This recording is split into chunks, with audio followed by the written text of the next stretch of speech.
자비와 용서의 하나님이라는 제목으로 말씀을 드리려 합니다. 지난 주일의 말씀은 목이 뻣뻣한 사람들이었습니다. 이스라엘 백성들에게 하나님께서 많은 은총을 베풀어 주시고 구원해 주시고 해방해 주시고 필요한 것을 공급해 주셨는데 그들은 모세가 없는 사이에 금송아지를 만들어 놓고 우상 숭배했습니다. 하나님이 분노해서 이스라엘 백성들을 전부 진멸할 계획을 말씀하셨습니다. 그때 모세가 그건 안 됩니다 하고 중보기도해서 모세의 중보기도로 이스라엘 백성들 다시 살아날 수가 있게 되었습니다. 그때에 주님은 나의 이름을 선포하며 지나가리라. 모세 앞에 하나님의 영광을 보여주시고 이름을 선포하면서 야훼가 어떤 분인지 선포하리라 했는데, 출애굽기 34장 6절로 7절 아주 유명한 말씀인데 다 같이 한번 읽어보겠습니다. 여호와께서 그의 앞으로 지나가시며 선포하시되 여호와라 여호와라 자비롭고 은혜롭고 노하기를 더디하고 인자와 진실이 많은 하나님이라. 인자를 천대까지 베풀며 악과 과실과 죄를 용서하리라. 그러나 벌은 면제하지 아니하겠고 아버지의 악행을 자손 3, 4대까지 보응하리라. 이것이 이제 아주 유명한 자비의 13가지 특징이라고 불리는 것인데, 셀롯의 아스레 미도트라고 부릅니다. 그래서 이스라엘 백성들이 늘 이것을 노래에 부릅니다. 아도나이 아도나이 엘라쿰 베카눈 라 베세드레 에메트 하면서 노래를 부르면서 하나님의 자비를 노래하면서, 우리가 늘 세상에 살면서 죄를 짓잖아요. 그때마다 이것을 노래하고 또 기도하면서 자비의 하나님의 13가지 특종, 자비롭고 은혜롭고 노하기를 더디하시고 인자와 진실이 많은 하나님께 용서를 구하는 기도입니다. 크리스천들은 예수 기도라는 거 있죠. Lord Jesus Christ, have mercy on me. 주 예수 그리스도 하나님의 아들이시여 이 죄인을 불쌍히 여기소서 하는 기도를 3시간 동안, 정교회 교인들은 3시간 동안을 이 노래를 하면서 주님의 자비를 기억하는데, 구약 시대의 유대인들은 바로 이것을 하나님의 13가지의 자비의 특성을 노래하면서 하나님이 우리에게 자비 베푸시고 죄를 용서하시고 주의 은혜와 자비로 깨끗하게 해주십시오 하는 그런 노래를 부르면서 거듭거듭, 이게 엘루월, 우리나라 양력달력으로 하면 7월부터 8월부터 해서 9월 한 10일까지, 티스리월 11일 대속죄일까지 이 노래를 부르면서 하나님의 자비를 구하고 금식도 하고 울기도 하고, 또 속죄일에는 온 국민이 어린아이부터 할아버지 할머니까지 다 금식합니다. 그래서 하나님의 자비로 우리를 신년보다 더 정케 해달라고 이제 간구하는, 자비를 구하는 그런 노래입니다. 여기에 이제 특성 13가지를 살펴보면 먼저 주의 이름을 부릅니다. 요드해 와우해라고 하는 하나님의 이름이죠. 요드해, 이 야훼라고 발음하는 것을 하나님의 이름을 어떻게 우리가 함부로 일컬을 수 있느냐. 그래서 수십 년, 수백 년 이것을 읽지 못하게 되었습니다. 그래서 고대 근동의 다른 나라에서는 이 이름 어떻게 불렀는가 그런 것을 연구하고 여러 학자들이 연구 결과 야훼라고 발음한다는 겁니다. 그래서 먼저 야훼가 계속 이제 반복해서 야훼, 야훼, 엘 그렇게 나오는데 하나님이 3번이나 나오죠. 근데 먼저 나오는 이 야훼는 어떤 것이냐? 우리가 죄를 짓기 전에도 우리를 타이르시고 자비를 보시는 하나님이시다. 아담이 선악과를 따먹기 전에도 그에게 이 선악과를 따먹으면 안 된다 하고 경고하셨습니다. 이렇게 그러면 안 돼, 그러면 안 돼. 성령께서 우리를 경고해 주십니다. 정치인들도 여러 가지 징조로 경고해 줍니다.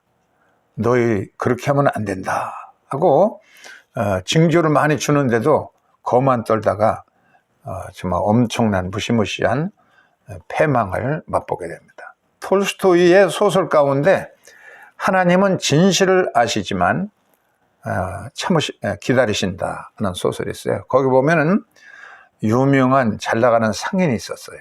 이 상인이 마차를 타고 이제 영업하러 가는데 아내가 그냥 크고 반대합니다. 오늘은 밖에 나가지 마세요. 내가 지난밤에 악몽에 시달렸어요. 그러면서 아무리 말려도 그까짓 쓸모없는 꿈 얘기하지 마. 그러고서 무시하고서 갔다가 살인자로 누명을 쓰고 인생을 감옥 안에서 지내면서 아내의 말을 무시했던 것을 크게 회개합니다. 한 번도 자식을 그 후로는 만나보지 못하고 할아버지가 되도록 주에 거기서 스타리찌라 부르면서 거룩한 성자로 살고 생애를 마치게 되는 그런 얘기인데 이렇게 경고를 해줬는데도 무시하고 행동했다가 엄청난 재난을 당했다는 그런 얘기입니다. 그러니까 범죄 전에도 하나님은 이모저모로 우리를 경고해 주시고 꿈으로 다른 사람들의 경고로 말씀으로 깨닫게 해주셔서 범죄치 않도록 합니다. 두 번째 아도나이는 뭐냐? 이 요드헤 아우에 두 번째 여호와의 이름을 부르는 것은 이것은 범죄해서 낙심해가지고 절망에 빠져 몸부림칠 때도 범죄 후에도 하나님은 회개하도록 이렇게 회개하면 용서해 준다고 우리에게 자비로 말씀하십니다. 세상은 어떻게 되냐? 범죄하기 전에는 범죄하도록 그까지 한 것도 아니야. 세상 사람들이 다 그렇게 하는데 뭐 하고 그렇게 유혹을 하죠. 그러다가 일장 걸러 넘어지면은 전혀 돌아보지 않고 가책 없이 낚아채고 끌고 갑니다. 멸망으로 그냥 짓밟아 버리고 그럽니다. 그러나 주님은 우리의 죄보다도 용서한 후에 새로운 삶을 보시고서 회개만 하면 새롭게 살도록 하는 삶을 보장해 주십니다. 간음 중에 잡힌 여인을 끌고 와서 바리새인들, 사두개인들, 율법학자들은 돌로 치려고 했는데 그런데 예수님은 그 여인의 회개 후에 변화된 놀라운 삶을 보시면서 나도 정죄하지 않으니 다시는 죄를 짓지 말라 하고 엄명을 하셨습니다. 이 여인은 그 후로 죽었다가 살아났기 때문에 정말 하늘을 우러러 한 점 부끄러움이 없도록 그런 거룩한 삶을 평생 살게 되었습니다. 이렇게 변화된 삶, 거룩한 삶을 주님께서는 더 원하신다는 겁니다. 용서받은 후에 새로운 삶을 주님께서는 더 바라십니다. 거역했던 하나님 명령을 거역했던 요나, 근데 하나님은 그냥 그를 바다 가운데 버려두지 아니하고 큰 물고기를 명해서 그를 삼키게 하고 큰 물고기 뱃속에서 크게 회개한 후에 다시 새로운 삶을 살면서 니느웨가 이 보잘것없는 요나의 애침을 통해서 얼마나 크게 변화되는지 그것을 하나님은 기뻐하셔서 니느웨를 살려주신 겁니다. 세 번째 하나님의 이름은 엘입니다. 엘, 이것은 하나님인데 이것은 무엇을 뜻하냐면 삼라만상을 먹이시고 돌보시는 하나님이십니다. 하나님이시다. 세 번째 하나님은 삼라만상의 모든 것을 돌보시고 또 먹이시는, 공중의 새들이 농사도 짓지 않는데 굶어 죽는 새들가 없습니다. 그들을 먹여주시고 야생화를 아름답게 솔로몬의 영화로도 입지 못하던 아름다움을 입게 하시고 또 야생 동물들, 들과 산에 뛰노는 모든 날아다니는 짐승들을 다 먹여주시는 그런 하나님이신데, 사람은 늘 무엇을 먹을까, 무엇을 마실까, 무엇을 입을까 이런 걱정을 하는데 하루에도 1만 가지, 5만 가지입니다. 5만 가지의 근심 걱정을 하면서 산다는 겁니다. 심리학자들 조사에 의하면 5만 가지 잡생각을 하면서 살아요. 그래서 늘 우울하고 근심 걱정해서 짓눌려 살아가는 겁니다. 광야에서도 자기 백성들에게 먹을 것을 주시고 메추라기와 만나러 먹이시는 주님, 반석에서도 물이 나오고 계시는 주님께서 지켜주셨습니다. 이런 하나님의 공급해 주시고 끊임없이 먹이시고 돌보시고 공급하심을 우리가 믿으면서 하나님의 긍휼을 깨달아야 합니다. 네 번째는 하나님의 자비에 대해서 말합니다. 라쿰인데 이것은 동정심이 많으시고 불쌍히 여기시는 하나님이라는 뜻입니다. 네 번째 하나님 특성이 이렇게 라쿰이라는 히브리어인데요. 이 라쿰은 예수께서도 세상에 와서 많은 병자들이 그에게 다가올 때에 그들을 불쌍히 여기셨습니다. 문둥병자를 보시고 다 문둥병자 다가오면 도망가죠. 탐해 너는 더러워. 문둥병자 자신도 탐해하고 가까이 못, 정상적인 사람이 가까이 못하게 해야 됩니다. 그런데 예수님은 다가가셨어요. 문둥병자가 다가오니까 다가가셔서 그를 얼싸안고 어루만져서 고쳐줍니다. 불쌍히 얼마나 불쌍할까. 가족들을 떠나서 저렇게 참 불쌍한 거짓골이 되어서 예수께서는 불쌍히 눈물로 그를 만져주시니까 예수님이 그 문둥병이 옮은 게 아니라 예수님이 거룩함에 그를 깨끗하게 해서 좀 어린아이 같은 피부를 가지고 감싸면서 돌아갔습니다. 이렇게 병자를 고칠 때도 예수님은 능력이 많아져가지고 탁탁 고치는 게 아니라 불쌍히 여기셔서 얼마나 아프고 얼마나 고생스러울까. 이 긍휼로 고쳐주시고 긍휼로 오병이어도 기적을 행하시고 그랬습니다. 바리새인은 자기 자랑을 꼭 늘어놨어요. 자랑거리가 많았어요. 일주일에 2번씩 금식 기도하고 11지도 꽂고 가고 남의 것 토색하지도 않고 이렇게 자기 자랑을 늘어놓는데 불쌍한 세리는 이 죄인을 불쌍히 여겨달라 단 3마디를 합니다. 아람어로 보면 알라하 혼내이니 하타하 이 3단어를 계속 거듭거듭 그냥 반복해서 알라하 하나님이여 혼내이니 나를 불쌍히 여기소서 하타하 나는 죄인입니다. 이 3단어로 되어 있어요. 바리새인은 자랑거리가 많아서 9배가 더 많아 이 세리보다. 그냥 중얼부얼 자기 자랑을 하는데 하나님께서는 이 세리를 불쌍히 여기시고 의롭다고 인정해 주십니다. 우리들도 우리의 주변에서 나보다도 더 어려운 소외자들을 불쌍히 여기며 도울 때에 주님께서는 너의 하늘의 상급이 크다. 이게 이제 히브리어로 라쿰입니다. 라쿰이라는 이 단어는 예레미야에게 내가 이 세상에 태어나기 전에 어머니의 모태에 있을 때에 너를 알았고 구별했다. 그렇게 말씀하실 때 어머니의 모태를 라쿰이라고 합니다. 생명을 잉태해서 그냥 그 생명이 9달 동안 어머니 뱃속에 있으면서 모든 필요한 걸 공급해 줍니다. 피도 공급해 주고 자양분도 공급해 주고 어머니들은 이제 그냥 아기에게 생명을 주기 때문에 뼈에 그 철분도 뺏기고 그러면서 이 생명을 잉태하는 그 장소가 라쿰입니다. 라쿰. 이렇듯이 자비의 장소를 이제 히브리어 라쿰이라는 단어를 썼어요.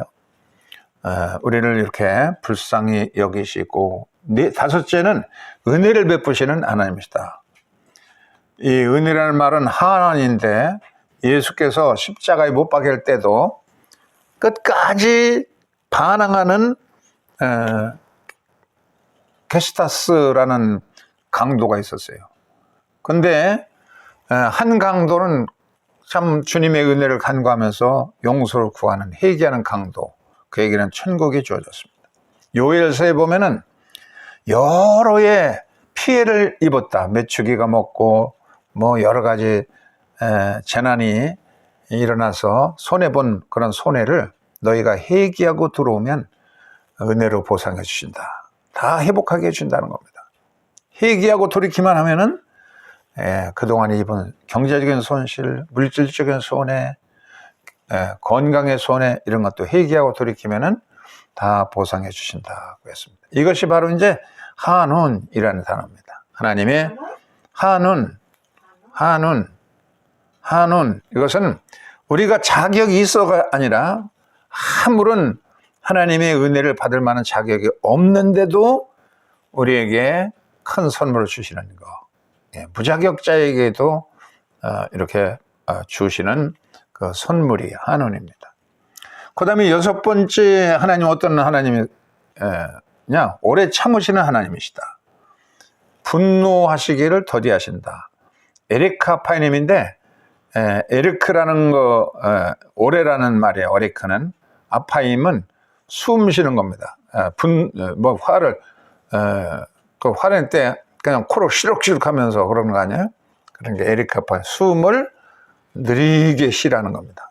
우리를 또 그냥 조급하면 숨을 그냥 막 헐떡헐떡 쉬면서 싸워대고 막 다투고 그러잖아요. 좀 심호흡하면서 심호흡하라고, 심호흡 한 번, 세 번만 하면은 그냥 서로 다툼들이 많이 잦아지게 되죠.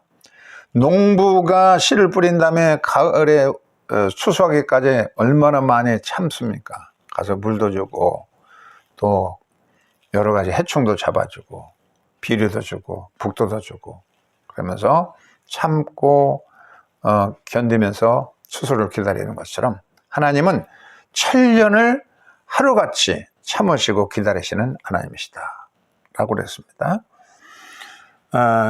그 일곱 번째 하나님의 속성은 어떤 것이냐? 자비의 속성 일곱 번째는 인자하신 하나님인데, 인자가 많으신 분이 라부 헤세드. 라부라는 것은 많다. 뭐가 많으냐? 헤세드. 인자가 많으시다. 이 동양의 맹자의 가르침에 보면은 인의의 지심, 네 가지의 그 특성이 있잖아요. 거기에 가장 먼저 이제 인이, 어진 마음이 인간에게 있는데, 이 어진 마음, 이런 헤세드인데 히브리어는 이것이 불쌍한 사람 보면 그냥 자기도 모르게 그냥 이렇게 보니까 아우 참 불쌍하구나 하는, 그냥 뭔가 밥 한 소리라도 주고 싶은, 그 살리고 싶은 생각이 있잖아요. 요게 이제 어진 마음입니다. 어진 마음. 인간의 본성에는 이 어진 마음이 있는데, 하나님은 이 어진 마음이 인자가 아주 그냥 태산같이 많으신 분입니다. 그래서 라부 헤세드, 인자가 풍부하신 하나님. 히브리어의 헤세드에는 그 여러 가지 특징을 종합해 가지고, 이게 호세아에게 너는 너를 배반하고 간 그 여자를 가서 돈 주고 다시 다 사다가 그와 장가들어라. 그러면서 그때 헤세드라는 말을 썼습니다. 이 헤세드는 무슨 뜻을 가지고 있느냐면, 첫째는 성실하다. 두 번째는 충성스럽다. 그 다음에 세 번째는 책임을 져준다. 진실하다. 또 자비하다. 또 친절하다. 또 인내한다. 이런 여러 가지의 뜻이 포함되어 있습니다. 이런 헤세드를 우리에게 베푸시는 하나님이시다. 여덟 번째 하나님의 특징은, 자비의 특징은 진실하십니다. 에미트, 진리라는 뜻인데, 이 진리. 진실하신 하나님은 히브리어로 이제 에미트라는 말을 쓰는데, 이거 보세요. 히브리어의 알파벳을 저기 오른쪽에서부터 왼쪽으로 써가는 거예요. 그래서 1번부터 쭉 22자가 있으니까 22자를 나열해 놨죠. 그 제일 알파벳의 첫 글자가 뭐냐면, 이거 보세요. 이 빨간 표시에 있는 알레프가 이제 첫 번째 글자예요. 가운데 글자는 mem이라는 글자가 22자 가운데 정 가운데 있고, 마지막 글자는 타우입니다. 타부. 이 타부는 이제 마지막의 글자인데, 처음과 현재와 나중, 과거와 현재와 미래가 똑같다. 그래서 이것이 에미트입니다. 에미트라는 것은 옛날에도 진리였고 지금도 진리고 미래에도 진리인 거. 세상의 가치로 계산한다 그러면 금 같은 거, 금덩어리는 여기 용현동에서 금한돈 값이 30만 원이면 30만 원인 거고, 명동 가서도 30만 원이고, 뉴욕에 가서도 금값은 금값으로 높게 취급되는, 이런 것이 이제 변치 않은 거, 어디서나 변치 않는 거. 고대에도 이 금값은 매우 비쌌고 미래에도 금값은 비쌀 겁니다. 그래서 이 금이 많아야 나라가 부강해지고, 그 지폐가 달러를 보장하는 금이 많이 보장되어 있으면은 달러 값이 참 세계를 지배하는 것이고, 만약에 한국 돈이 원이 아니고 한국 은행에 많이 금덩어리가 저축됐으면 한국 돈의 값어치가 빛나게 됩니다. 이것이 이제 진리, 진실인데 변치 않은 겁니다. 과거나 현재나 어디 가든지 고귀한 것입니다. 하나님의 속성은 바로 그런 것이고, 9번째는 인자를 1000대까지 베푸시는 하나님. 아까 이제 헷세대를 한번 얘기했는데, 그 헷세대가 그냥 너무 그냥 커가지고 1000대까지도 하나님의 헷세대, 어진 마음이라고 그랬죠? 불쌍한 사람 보면 나도 모르게 가서 그냥 옷 한 벌을 그냥 외투라도 벗어서 추위에서 얼어 죽지 않게 하는 그런 본성 인간들에게 있다는 건데, 하나님이 이것이 막 너무 엄청나서 1000대까지도 인자를 베푸시는, 아브라함과 언약을 맺었어요. 너의 후손이 하늘의 별처럼 많아지고 가나안 땅을 내가 차지할 것이다. 그랬는데 아브라함은 평생 난 게 약속의 자식은 이삭뿐이에요. 그런데 그 100세 때에 낳은 이삭을 통해서 1000년이 지나가고 나니까 다윗 당시가 되어가지고서는 인구가 그냥 하늘의 별처럼 많아지고 가나안 땅도 차지하게. 아브라함 당시는 자기의 아내 사라의 무덤 쓸 그런 장 막벨라 굴만이 자기의 재산이었어요. 그렇지만은 가나안 땅, 지금도 가나안 땅 때문에 그냥 막 싸우고 그러잖아요. 이렇게 그 큰 1000년 후, 2000년 후, 3000년 후까지 인자를 베푸시는 하나님. 바벨론에 죄를 지어서 포로로 끌려갔어요. 70년 동안 포로 생활하는데 얼마나 고생스러워요. 그 고생스러운 포로 기간 동안에 그들은 크게 회개하고 회당을 짓고 성경을 연구하고 회개 기도를 하면서 성결하게 살고 은혜로운 삶을 살아갑니다. 그래서 변화된 성자의 삶을 살기 때문에 다시 가나안 땅에 회복시켜 주시죠. 이렇게 인자를 1000대까지 베푸시고 아브람과 맺은 계약을 계속 지금도 시켜줍니다. 10번째는 죄악을 용서하시는 노세 아본. 이 아본이라는 단어는 계획된 범죄를 말합니다. 그냥 무심코 부지중에 짓는 죄도 있는데 고의적으로 짓는 죄입니다. 아담은 하나님이 너 이거 하나님 같이 되는 거야 하고 아담과 하와는 그 유혹을 하나님 같이 되고자 해서 범죄합니다. 그런데 범죄한 그런 자들을 위해서도 여인의 후손이 뱀의 머리를 상케 하리라. 메시아 약속을 해준 거예요. 창세기에서부터 이렇게 메시아를 보내서 사탄의 머리를 상케 하리라. 그렇게 약속해 주시죠. 1000대만대의 인자를 베푸시고 11번째 특식은 과실도 용서하리라. 요 과실이라는 건 패사입니다. 이거는 반역의 죄를 말합니다. 광야 이스라엘 백성들처럼 하나님이 애굽에서 10가지 재앙으로 해방해주고 홍해를 가르고 만나와 미추라기 먹이고 반석에 물 내게 해주시고 이렇게 많이 공급해 주는데도 계속 이스라엘 백성은 원망과 불평과 반역을 했잖아요. 그렇지만 그 백성들 광야에 쓸어버리지 않고 가나안 땅에까지 인도해 주시고 그러는 패사 반역죄도 용서해 주시고 또 12번째는 또 여기도 죄가 나오는데 이 죄는 뭐냐면 하타, 성경에서 말하는 죄를 이 하타라고 합니다. 실수로서 저지른 죄입니다. 우리 인간이 쓰기 어려워하는 말이 죄송합니다. 요 sorry, I am sorry. 요 간단한 말 한마디만 하면 문제들이 막 대부분 다 해결될 건데 가정에서도 그렇고 그 죄를 고백하는 그런 말 내가 잘못했어요 하는 요거를 못하기 때문에 가정 불화가 생기고 이웃과의 관계가 1, 2층 사이에 층간 소음이 생겨가지고 싸우고 뭐 그런 게 조금씩만 그냥 죄송합니다 하고 자기를 낮추면 되는 건데 가인은 아벨을 쳐 죽였죠. 그렇지만은 가인에게 표를 주었어요. 가인을 죽이는 자는 벌을 7배나 받을 것이다. 뭔가 보호의 표를 가인에게 주셨어요. 이렇게 하나님은 죄를 지은 그런 자들도 다 용서하시고 보호하시는, 그러니까 이게 이제 실수로 짓는 죄를 하타하인데 이 하타 죄도 용서해 주십니다. 13번째는 처벌이잖아요. 처벌을 면제해 주시는 겁니다. 이것은 베나케인데 베나케입니다. 히브리어로. 나케라는 단어는 이렇게 면제한다, 탕감해준다 그런 뜻을 가지고 있어요. 윤 대통령이 그 박근혜 전 대통령 또 이명박 대통령 이런 사람들 다 사면해줬어요. 그 밖에도 많은 사람들 사면해줬어요. 그래서 감방에서 풀어주는 것뿐만 아니라 그들이 내일 그 벌금이 굉장히 많거든.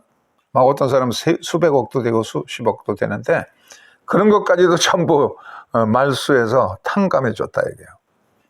이게 바로 면제, 낙해라는 단어예요. 낙해.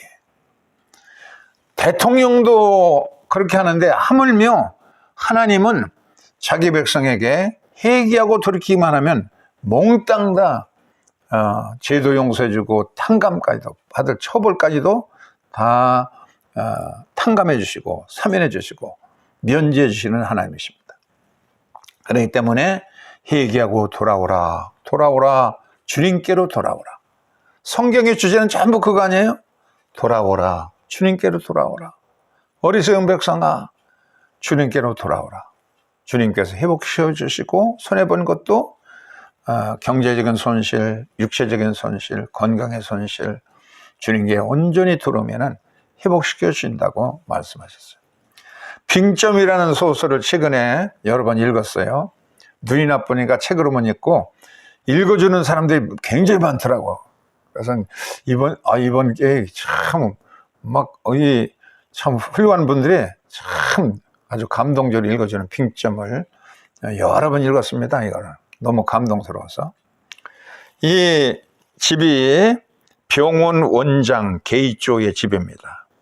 2층 양옥집을 지어놓고 여기서 지금부터 한 80년 전인가 그렇게 살아가는데 게이조는 원장 남편이고 그의 부인은 나스예인데 소설을 쓴 사람은 미우라 아야코입니다. 1922년에 태어나서 16살 때 국민학교, 지금의 초등학교 교사가 되었습니다. 7, 8년 하다가 전쟁이 끝나게 되니까 그만뒀어요. 그냥 너무 사이가 혼란하고 그러니까 그만두었는데 척추결핵을 알아가지고 13년 동안 척추결핵을 고생합니다. 그래서 전신을 기부스하고서 그렇게 이제 살아가게 되는데 어느 날 크리스찬인 미우라라는 청년이 와가지고 고백합니다. 당신은 분명히 나을 겁니다. 건강하다면 우리 결혼합시다. 모두가 자기를 그냥 이렇게 인간답게 여기지도 않고, 뭐 지금 십몇 년 동안을, 이게 13년인가를 그렇게 병, 결핵으로 고생하고 있는데, 그게 인간이라고 볼 수가 없잖아요. 결핵을 알아서. 당신은 건강 얻을 것입니다. 건강을 위해 우리가 결혼합시다. 이 미우라의 한마디에 아야코는 큰 셈이 생깁니다. 날로 건강해져 가지고선 정말 건강을 회복하지 결혼합니다. 결혼해 가지고선 이 가게를 만들어요. 그런데 사람들이 전부 동네 사람들 그 가게를 이용하는 거야. 그러니까 우리가 크리스천인데 우리는 좋지만 이웃 가게도 좀 불쌍합니다. 우리 가게의 품목을 한두 가지만 팔고 다른 것은 전부 이웃 가게에 다시 돌려보냅시다. 그렇게 해가지고선 예를 들어 두부나 콩만 팔고 나머지는 이웃 가게에 가세요. 거기 참 좋은 제품들이 많이 있습니다. 돌려보냈어요, 이 사람. 그러다가 이제 소설을 쓴 것이 길은 여기에라는 소설로 인기를 얻고 빙점을 썼죠. 이제 빙점 얘기는 그 원장, 자기 집과 원장의 병원, 게이조 병원, 종합병원에서 전개되는데, 하브로는 원장인 게이조가 탈출한 사이에 안과병원, 젊고 미남이고 인기 있는 무라이라는 원장의 무라이가 원장이 없는 사이에 원장 부인 나스에게 접근합니다. 그 나스에가 그냥 뭐 사랑을 고백하니까 그냥 뭔가 애틋한 마음을 가지고 있는데, 그때에 3살 된 꼬마아이 자기의 딸 루리코가 들어옵니다. 그러니까 루리코가 고차는 거야. 좀 오붓한 시간을 무라이하고 같이 있고 싶어서 자기의 딸을 밖으로 나가서 놀아라 하고 내몰아요. 그러니까 엄마 싫어. 그러면서 이제 밖으로 나가죠. 그런데 이렇게 이제 무라이가 나간 사이에 이제 바로 번이어서 출장 같은 남편이 들어옵니다. 와서 보니까 탁자 위에 잿더리에 웬 꽁추들이 있어요. 대충 이렇게 씌워보니까 꽁추가 8개나 있고, 담배를 8개나 필 정도면 상당히 무슨가 어떤 남자가 와서 있었을 텐데, 참 굉장히 궁금한데, 나스에가 자기 부인의 아무런 얘기를 안 하는 거예요. 더 궁금해. 누구 있을 단 2사람인데, 한 사람은 무슨 다른 급한 일이기 때문에 오지 않을 거든. 분명히 무라이라는 안과 의사가 왔을 것인데 그 얘기를 안 하는 거예요. 그래서 굉장히 더 갈수록 더 궁금하고 그렇게 되죠. 그런 사이에 이 아기는 어떻게 됐어? 루리코 3살짜리는 집에서 그냥 엄마가 왔노라 하고 소리 지르면서 밖으로 나갔는데, 마침 지나가던 이 건강한 사이시라고 하는 남자가 보면서 자기의 3살 딸하고 똑같거든요. 너무 잘생기고, 그러니까 아저씨하고 가서 놀을까? 그러니까 잘 따라오는 거야. 다정하게 엄마한테 매몰차게 쫓겨나는데, 이렇게 아저씨가 다정하게 굴으니까 이제 따라가서